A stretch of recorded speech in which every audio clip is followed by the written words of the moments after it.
Hi, good afternoon. Welcome to our webinar today on the extended again furlough scheme. My goodness, when we last did the session on the jobs support scheme, I don't think any of us knew that. And instead of discussing that scheme this week, we would be discussing furlough once again. It came certainly as a surprise to me, and I'm sure it came to a surprise for many of you also after you wrote to your employees advising them of the job support scheme and then had to change everything with effect from the 1st of November. So we thought for this session it might be helpful to just start with a bit of a recap on how we've got where we've got to so far in relation to furlough. Jen and I were talking earlier about we've kind of got furlough phase 1, I guess, and furlough phase 2, and then we will move on and discuss furlough 3, if you like, which is the furlough scheme taking effect from the 1st of November. So Jen, can I hand over to you to start with, just to chat through furlough 1 and furlough 2? Yeah, so just a recap, and as Murag said, it's almost to kind of like just recalibrate in our heads and put in context this new scheme. So furlough 1, it probably feels like a horrible nightmare that you just want to return to. So I'm not going to dwell on it too much, but effectively we had the big announcement that the government were going to cover 80% of normal wages plus national insurance and auto enrolment contributions. Um, that scheme was very much all or nothing. So you had to be on furlough, and if you were working even a little bit, then you weren't eligible. So that was really trying to deal with the immediacy of the lockdown measures and businesses closing as a result of COVID in March. We had lots and lots of uncertainty at that time. You remember from the original webinars, the key things we were concerned about were whether people that were shielding were covered by furlough, people with caring responsibilities. There was that weird interplay between sick leave, emergency SSP legislation, and ultimately that did get resolved in the next phase. And the other thing we weren't sure of at that point was the interplay of holidays and furlough. But I mean, in fairness, when you look back, it was obviously rushed in quite speedily as an emergency measure, and we've done polls on some of the recent webinars, and it seems to have worked by and large as that emergency measure to avoid redundancies in most organisations who were impacted. So because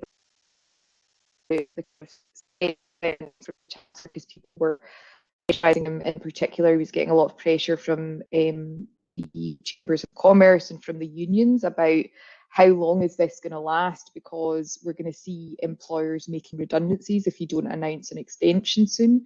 So he did announce an extension, and that was until the end of October. But he introduced that tiered system where the employer had to start contributing. So effectively, we had July being the same as before. We had August, where the employer was then paying the NI and pension contributions. September, the employer had to put in 10%, and October, the employer had to put in 20%. We also had the introduction of flexible furlough, which I have to say we've probably not seen used very much by our clients. Interested to hear if anyone has found that useful. But that was brought in to avoid that all or nothing situation in relation to the first one. There were some new rules, importantly, because Morag's going to contrast furlough 3 with these new rules. So just remember, up until recently, we had the kind of gateway, so you could only furlough people in phase 2 if they'd been continuously furloughed for 3 weeks prior to the 30th of June. And you also had a cap on the total number of people that you could furlough. So you effectively couldn't gradually increase the number of people that you were furloughing. It couldn't exceed the last number of people that you'd claimed for. Crucially, we had a bit of clarification that you could switch people from long-term sick leave onto furlough, which was helpful. We had clarification on holidays that they could be taken at the same time as furlough, which I think was quite helpful for a number of employers. And very significantly, the government clarified that you could use furlough pay in relation to statutory and contractual notice periods. So that was a big point of contention. Understandably, there was a view that, well, furlough is meant to be for avoiding redundancy, so you shouldn't be using that to fund notice pay for people who are obviously being made redundant. But the clarification came in that was permitted, and I'm sure that has been used by a number of organisations who have regrettably had to make redundancies. So that's where we got to. Then we had this weird, let's just put it down to an outer body experience, where we had the job support scheme that I think everybody just felt a bit ick about. I know I did. It just felt really clumsy, technical, difficult, and not particularly fit for purpose. You'll all be pleased to hear, just ignore everything about that, because that's been suspended pending new Furlough 3. And with that, I'll hand over to Morag, who's going to take us through it. But I guess, Morag, we've kind of created a pattern of starting each session just with a bit of a reminder of what the new documents are that have been released. So it's helpful for people to know that, so that they can then go away and download them if they've not already got them. Yeah, of course. So where are we in terms of documentation then on Furlough 3? Well, we've got, many of you will have seen and probably read the HMRC policy paper that was published last week, which set out some information about Furlough 3, but referred to the fact that we were going to get new government guidance issued on the 10th of November, which would provide a bit more detail. So we got the government guidance as promised on the 10th of November after 5 p.m. I'm sure it was a wee bit later on in the evening, but we did get that guidance through. There's some discussion about the fact now that there's effectively 13 different guidance notes, government guidance notes on Furlough 3, but there's the kind of two key guidance notes that set out the main rules, and they're the ones that are probably best to look at in the first instance. There's also some discussion that the government is likely to publish even more updated guidance at some point in November, so we'll need to keep an eye out for that. And of course, we can't forget the Treasury Directions that we all loved so much in Furlough 1 and Furlough 2. The last Treasury Direction was published on the 25th of June, so again, there's some discussion in the new guidance on the fact that it's likely that a new Treasury Direction or an updated Treasury Direction will be published as well in relation to Furlough 3. So there's certainly no shortage of documentation, Jen, to get to grips with for Furlough 3. Lovely. You'll be delighted to hear. Love government guidance. It's just so clear. So one thing I wanted to add, Morag, and it's been a theme that's sort of run through all of our discussions, is the purpose of the scheme, and I guess that's sort of gateway from from a legal perspective, but also from a moral perspective. So who should be using this scheme, and are there any particular points of clarification that we've had around, do you have to be avoiding redundancies, or what's the terminology that's used? Yeah, so this has been quite a kind of controversial topic. Again, you'll remember from Furlough 1 and Furlough 2, there was some discussion about, well, can everyone use furlough, or can it only be if, can you only use it if otherwise you would have to make staff redundant? Under the new guidance, it's quite interesting. It talks about, in the employer guidance, it says that employees can be furloughed if you can't maintain your workforce because your operations have been affected by coronavirus. Or in the employee guidance, it talks about your employer can use furlough if they are unable to operate or have no work for you to do because of coronavirus. So it does, on the face of it, it looks like it's a bit tighter than perhaps the rules have been before. But I think the view generally is that employers are allowed to use discretion in relation to whether or not they use furlough.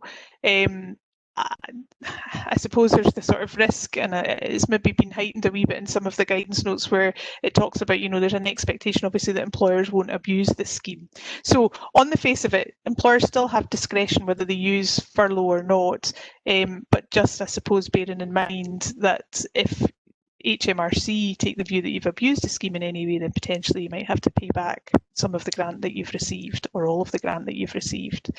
The other thing I was just going to say on that, Jen, actually, is although the kind of phrases that are used here is that furlough can be used if your employer can't maintain your workforce because of coronavirus, people who are off sick or who, I know we kind of have different references now when we talk about shielding, etc., but people that effectively used to fall into the shielding categories, and also people with carer responsibilities, certainly under Furlough 3, it's just like Furlough 2 and Furlough 1, where they can still operate under the furlough scheme or be placed on furlough because of their shielding obligations or because they're caring for other individuals.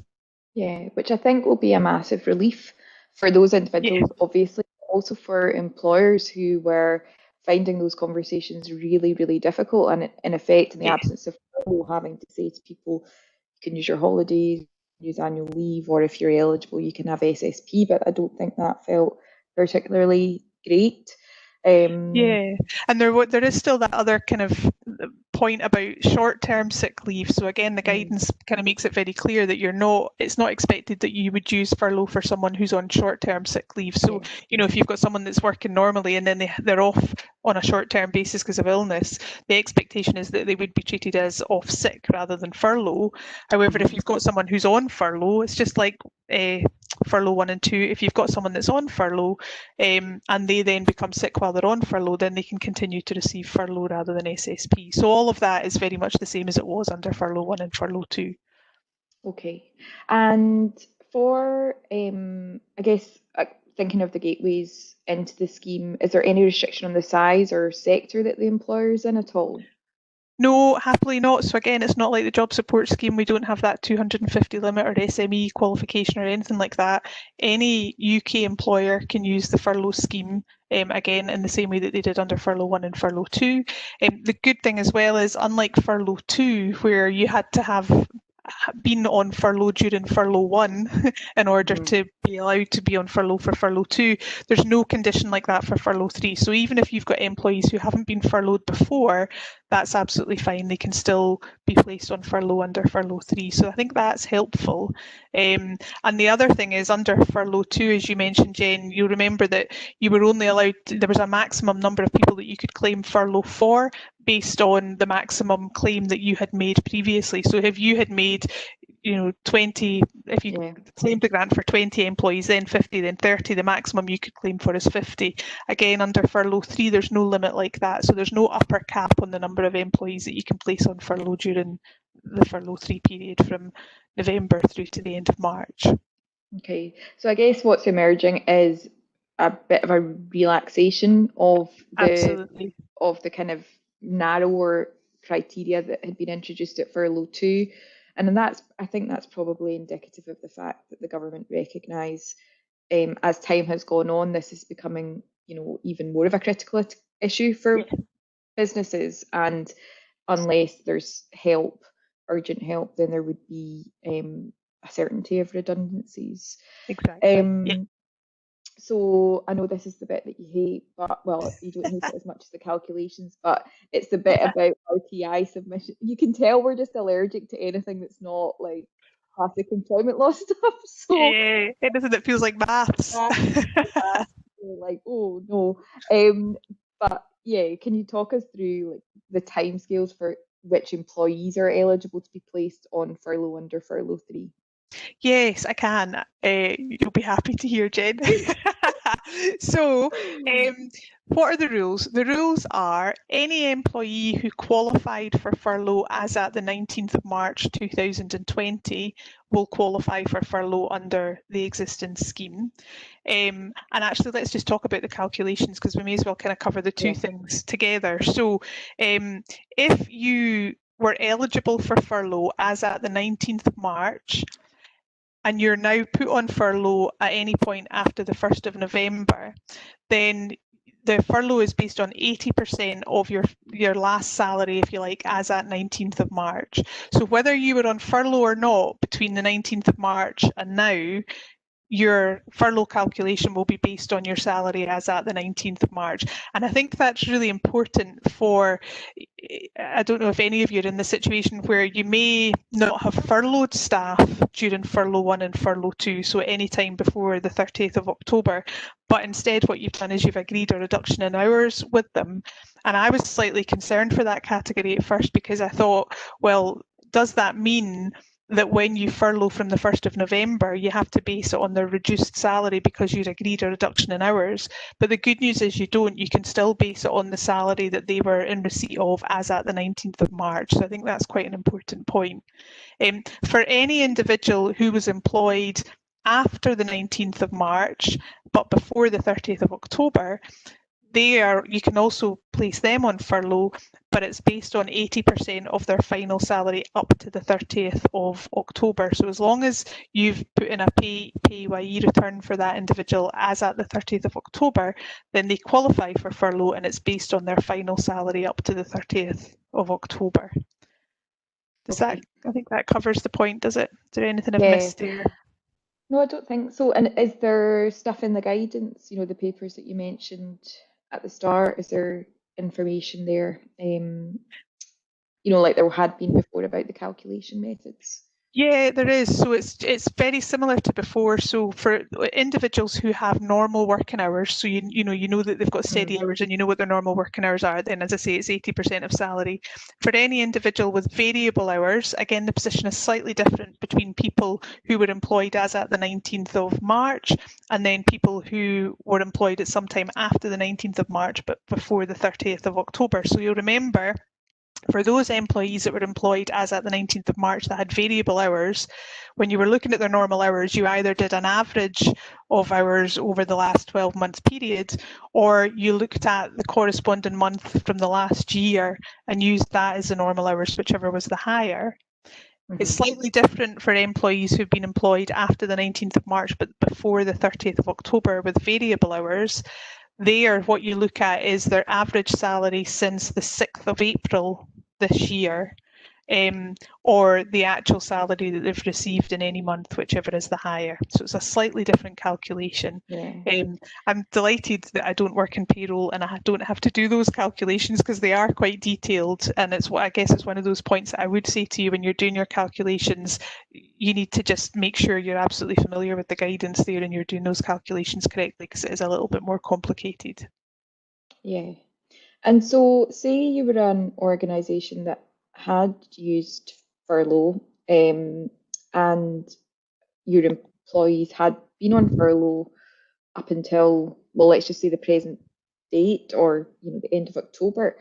What are your options then? Like, how do you deal with that on a practical level? Do you need to re-furlough them, or what's the score? Yeah. So anyone who's been on furlough before can be placed back on furlough again from the 1st of November. Either you don't have to have ever been on furlough before, or you might have been on flexible furlough, or you might have been on furlough for a prolonged period of time.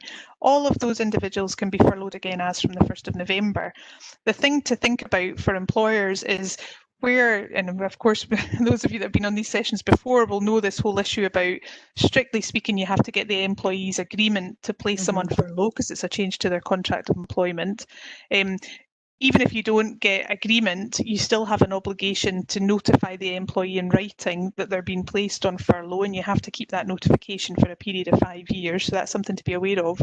So for those employers who already have employees on furlough, you should just be double checking the correspondence that you've issued before, because of course many of you will have provided for employees being placed on furlough up until the expiry of the scheme on the 31st of October.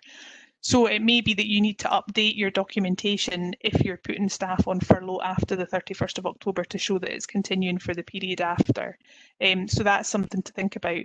And the other thing to be aware of is you can, if you've not written to employees to notify them that they're being placed on furlough from the 1st of November, you are allowed to retrospectively issue that written documentation to them as long as you've done it by the 13th of November. So you have to make sure that for anyone that's been on furlough from the 1st of November up to today's date, tomorrow's date, if you haven't already written to them, you've got until tomorrow to notify them that they're placed on furlough from the 1st of November.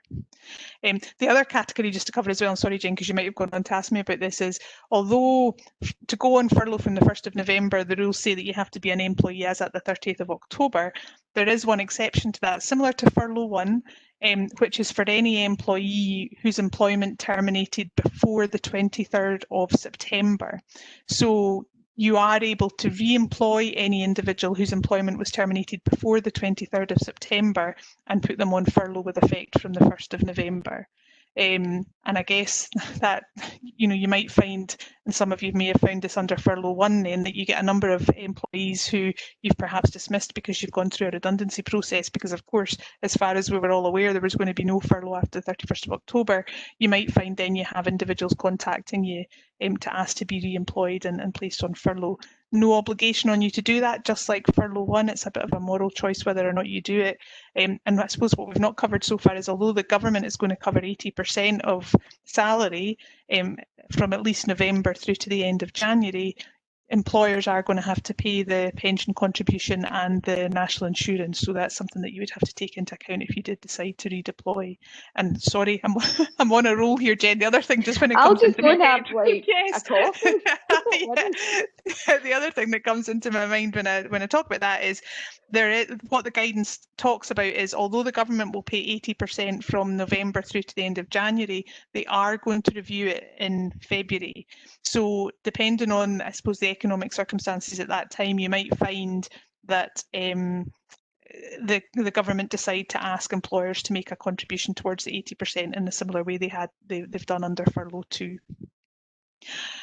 I think that's everything I wanted to cover on that point.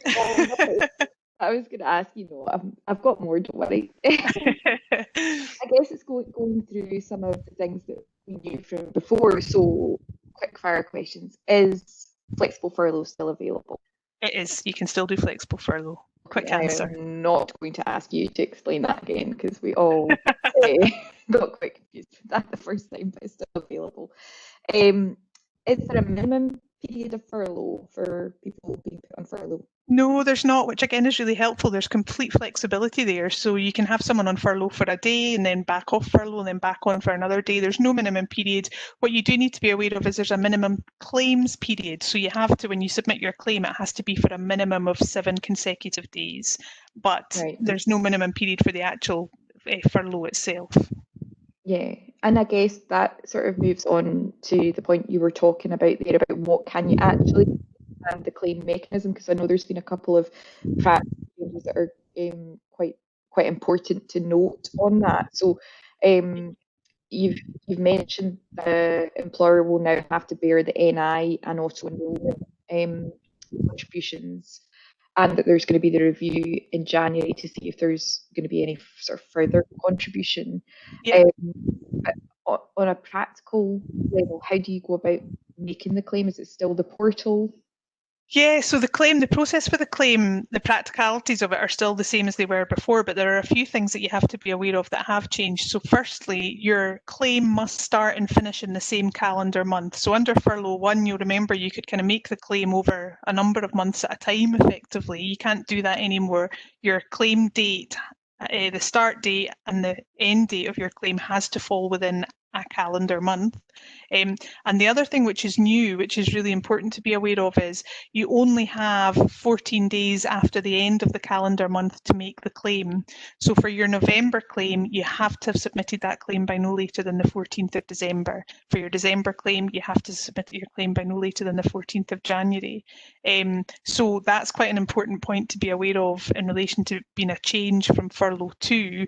And I guess it just puts a bit more pressure on payroll to make sure that the claim's put in within that 14-day period at the latest. Okay. And then you were talking about, some of the moral questions and some of the difficult areas. What if you are an employer who's in the middle of a redundancy consultation at the moment? What do you do? It's a good question. It's really important actually to think about, if you're currently going through a redundancy process, what reasons are you given for making the redundancy? If the reason you're given is because the furlough scheme was due to come to an end on the 31st of October and that's no longer the case, you should really be revisiting those redundancy proposals. Now, it may be that you've got other reasons for the redundancy, and that's absolutely fine. And again, it's like Furlough 1 and Furlough 2. You don't have to keep employing an individual just because furlough is available. But what you should certainly be doing is revisiting if you're going through a redundancy process and you're saying the reason is because you expected furlough to end. Or similarly, if you're going through a redundancy consultation and staff are saying to you, but hold on, wait a minute, furlough's been extended through to March, why do you need to make me redundant? You can still choose to go ahead with the redundancy as long as you can show that you've taken that into account and you've thought about it before you've taken that decision. So that is quite important. And actually, the other point just to make on redundancies and notice periods, Jen, you mentioned under furlough too, there was all the controversy about whether if you had given someone notice of termination of employment, could you claim the furlough grant during that notice period? Ultimately, we did get confirmation on that you could use furlough to pay for statutory and enhanced notice. What the new guidance says very clearly is that position is being reviewed by the government and may be changed on or before the 1st of December. So I think what's becoming quite clear is on or before the 1st of November, after that period, if you issue someone with notice of termination of employment, you won't be able to claim furlough for that notice period. So again, something to be aware of for those of you that are shortly going to issue notice to any employees, or for anyone who's already issued notice and part of that notice takes you beyond the 1st of December. Again, we've been promised that there'll be an update on that at some point in November, so just something to be aware of. Yeah, I think that's probably like, again, a sort of lessons learned type scenario. Yeah. You know, they've reflected on the things that worked and didn't work. And I think, in fairness to the government, a lot of employers would have been rightly upset and angry if they'd said, you know, during furlough too, oh no, you can't use furlough pay for notice pay, because that had never been suggested in the guidance. Yeah. But they're now, I think what they're trying to do, as you say, is they're trying to give you that notice that you know the writing's on the wall here, and they probably don't expect and won't allow people to use furlough pay to subsidise notice payment. So Yeah, you've got to look at it as a business, haven't you, and just, you know, as you say, this scheme is available and it's very generous, but really take a step back and decide whether or not your organisation feels that it's fit for purpose. Yeah. And whether you're prolonging the inevitable, and that you maybe want to restructure at this stage to try and move forward from an organisational perspective. It's very decisions that people are having to make. Yeah. On the record keeping point, I think we've already covered this largely, Morag, but just to be clear, is there any further burden on the employer under this new scheme, or is it just the same in terms of record keeping? Same as it was before. So just be very conscious. You've got to kind of keep a note of what furlough you've claimed and what hours people have worked. You've got to keep that for a period of 6 years, and you've got to keep a copy of any of the written notice that you've issued confirming that you're placing people on furlough for a period of 5 years. So that's just the same as before. Okay. And what about the retention bonus? Is that still in place? Yeah. Well, interestingly, the guidance doesn't say that there won't be a retention bonus at some point in the future. It just talks about it will be reviewed. So you'll remember, of course, that there was going to be this £1,000 payment as long as you continue to employ someone up to the end of January. That is no longer the case because obviously furlough has now been extended to the end of March, but there is a suggestion that it could be revisited at the end of the furlough period. So I think that's something we just need to keep an eye on. I would be surprised, I have to say, if it's continued, you know, if there's, in addition to extending furlough from November through to March, I would be surprised if there's still a bonus payment paid on the back of that as well, but it's not been written off completely. Yeah, I think that's another one where the writing's on the wall, really, isn't it? I don't think they'll feel that's justified to pay it unless unless they pay it at the end of the next furlough scheme coming to an end. Yeah.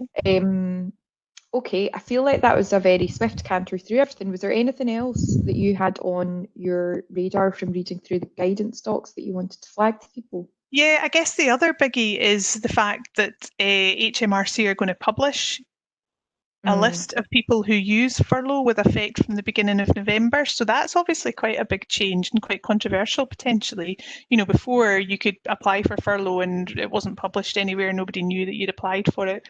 Whereas from November, HMRC will publish a list of people that have used furlough. So just to put that on your radar, some people will be quite comfortable with that, other people might be less so. So just something to be aware of, I think. Okay, and I'll maybe just pick up a couple of the questions that we've had. Furlough staff who are self-isolating. I think that's really covered off by the interplay that we were talking about between sickness and short-term sickness and SSP entitlement.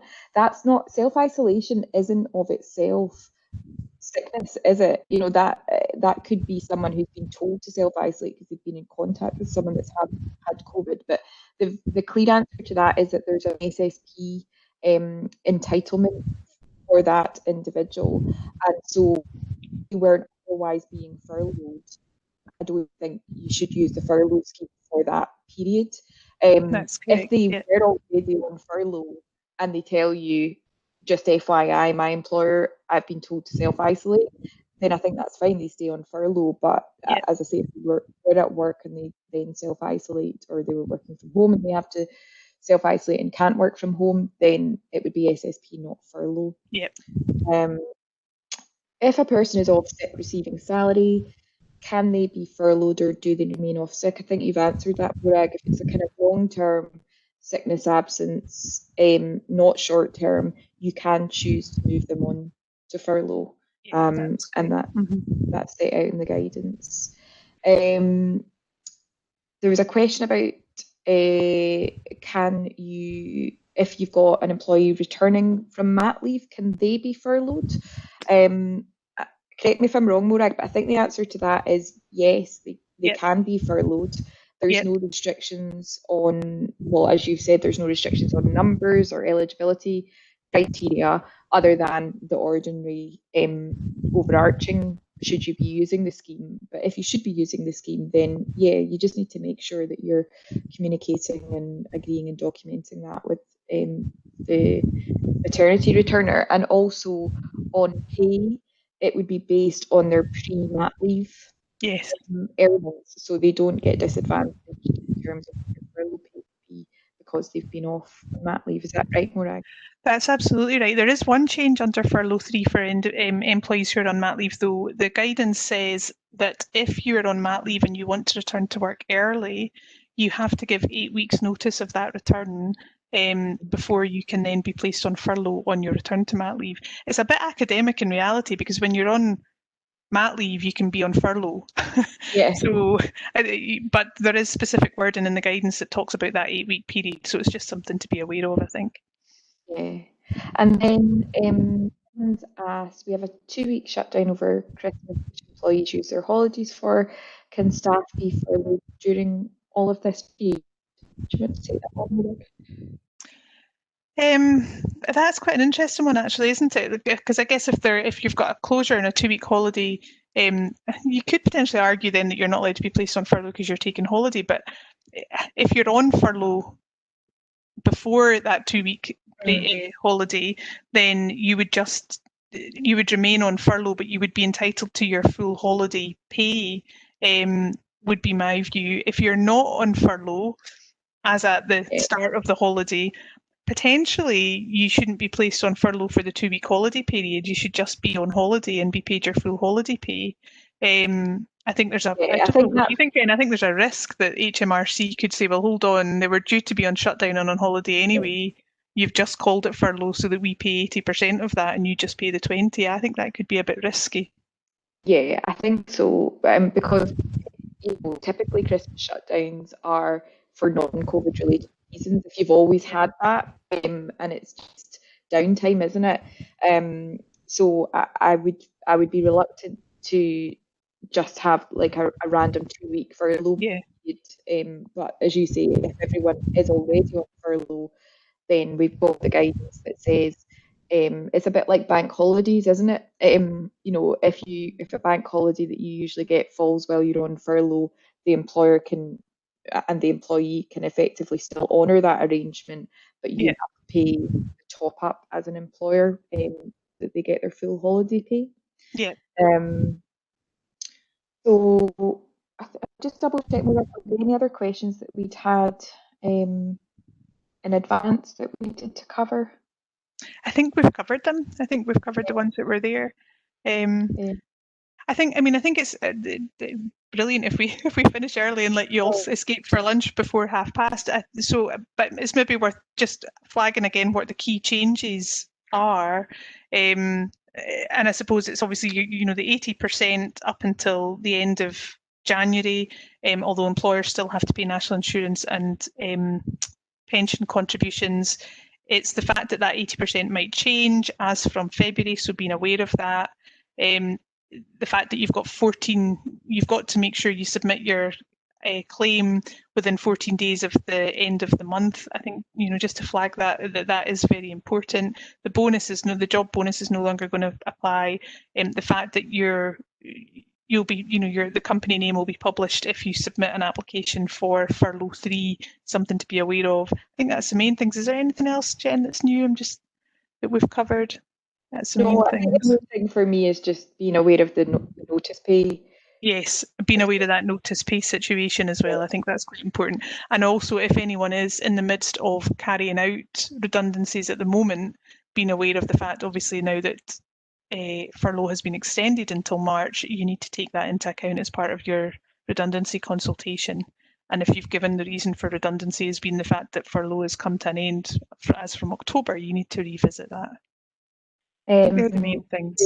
And just a final question that had come through in relation to the retrospective agreement. Can we clarify that only applies to an employee who you are putting on furlough from the 1st of November, and those that have been continuously on furlough since March to November? Yeah, that's right. So it'll be the individuals that have been, for the retrospective, if you've been on furlough before, up until, well, it'll depend on what your agreement says. For anyone that was on furlough prior to the 1st of November, you need to make sure that your existing agreement allows furlough to continue beyond the 1st of November, or you need to amend your existing agreement. For anyone who doesn't have an agreement in place currently to cover the period from the 1st of November to the 13th of November, you need to make sure you've got that agreement in place, or you've got it in writing at least by the 13th of November. Great. Okay. Well, I think that's actually probably indicates that it's not a radical change. There's some clarifications, and I think probably some helpful clarifications that have come through, but otherwise it's kind of the best of both, furlough 1 and furlough 2. Yeah, I think it is. And as I say, we'll just need to keep an eye on whether there's any further guidance and what happens with the Treasury guidance as well. And obviously we'll provide any update as and when we get any information on either of those. But I think you're right. I think overall it's a good scheme for employers. It's a more generous, obviously, than furlough 2, but it also clarifies a lot of the questions and confusion that we had in furlough 1 and furlough 2. So it's a good scheme for employers, I think. And so much better than the job support scheme. Oh, hopefully we won't ever have to talk about that ever again. I have to say, it was a bit like, when you do an exam on a topic and you remember absolutely everything about a topic, and then you do the exam and you forget everything. I was like that with furlough, so it all just gone right out of my head, and then of course we found out that it was being extended, and it was almost like you had to learn it all over again. So it's good that we're back on top of it. Yeah, definitely. Well, I'm not going to say that'll be the last that you'll see of me and Morag for a while, because every time we say that, there's another announcement. So we will just say so long. Yeah. But thank you all very much for joining, and as always, just get in touch if you've got any specific questions that you need help on, and we will circulate the recording in the next few days. Brilliant. Thanks, Jen. Thanks, everyone. Take care. Have a good day. Bye. Bye now. Bye-bye.